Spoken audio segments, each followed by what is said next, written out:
No último dia 30 de maio, milhares de pessoas foram às ruas contra os cortes na educação e a reforma da Previdência. Foi a segunda manifestação em 2 semanas. No dia 15 de maio, mais de 1 milhão de pessoas também denunciaram as medidas do governo Bolsonaro. As manifestações foram protagonizadas por estudantes e professores, seguidas por milhões de pessoas em todos os estados do Brasil. Mas essa não foi a primeira vez que o movimento estudantil mudou os rumos da política no Brasil.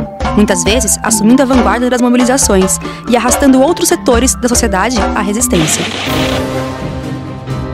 Em plena ditadura militar, por exemplo, os estudantes saíram às ruas do Rio de Janeiro em 21 de junho de 1968 para protestarem contra as prisões e violações do regime militar. O dia ficou conhecido como Sexta-feira Sangrenta, porque 28 pessoas morreram e centenas ficaram feridas.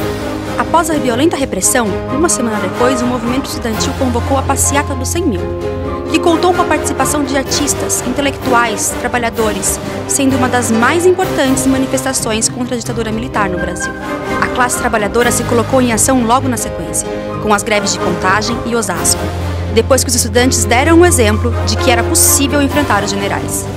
10 anos depois, novamente as manifestações estudantis foram determinantes para ditar os rumos do país, ao aderirem à campanha pela anistia. Iniciado pela juventude, o movimento foi endossado pela Ordem dos Advogados do Brasil, a Associação Brasileira de Imprensa e a Confederação Nacional dos Bispos do Brasil. A reivindicação ganhou a adesão dos sindicatos, que reuniram milhares de trabalhadores e protagonizaram as grandes greves do final dos anos 70 e começo dos anos 80, que emparedaram a ditadura e a transição conservadora. Em 1992, foi a vez dos caras pintadas mudarem a história. O movimento estudantil ficou assim conhecido por ir às ruas com o rosto pintado durante as manifestações pelo impeachment do então presidente Fernando Collor de Mello, culminando na sua renúncia.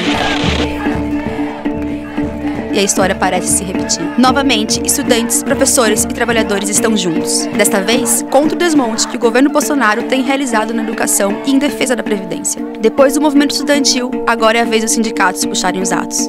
No dia 14 de junho, as centrais sindicais realizam uma greve geral contra a reforma da Previdência proposta pelo governo federal, que fará com que as pessoas trabalhem em média 10 anos a mais e agravará a crise e a desigualdade no país. Personalidades, movimentos populares, partidos políticos, parlamentares e sindicatos já endossam a iniciativa.